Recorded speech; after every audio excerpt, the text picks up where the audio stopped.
Finally আমরা চলে এসেছি মায়াপুর। আমি একা নয়, আমার সাথে আছে 4 জন। মায়াপুর আসার কোনো কারণ ছিল না, তাও আমরা হঠাৎ চলে আসি মায়াপুরে। আর আমরা এখন আছি নবদ্বীপ ঘাটে।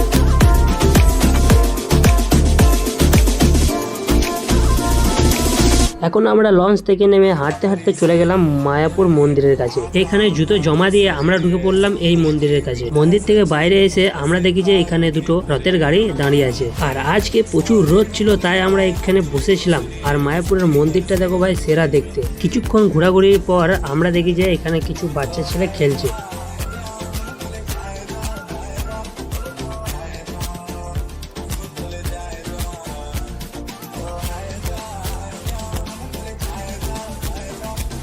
তো ভাই এই মাছগুলো কি মাছ আমি তো জানি না, তোমরা যদি জেনে থাকো তাহলে নামটা বলে দিও। আর এখানে এসে ভাই আমাদের খুব দারুণ লাগছে, মানে যেমন শান্তি তেমনি সৌন্দর্য এখানে। তো ভাই এই লাইনটা তোমরা দেখতে পাচ্ছ কত বড়। অনেকক্ষণ ঘোরাঘুরির পর আমরা এখন বাড়ির দিকে রওনা দিলাম। তো ভাই আমরা মায়াপুর থেকে এখন বেরিয়ে গিয়ে লঞ্চে ধরে বাড়ির দিকে যাচ্ছি। আর এখানে জল তোমরা দেখতে পাচ্ছ, একদিকে পরিষ্কার আর একদিকে প্রচুর নোংরা। আর এই গরমে আমরা পেপসি খেতে খেতে বাসে উঠে পড়েছি। আর এই ভিডিওটা ভাই এত দূরেই।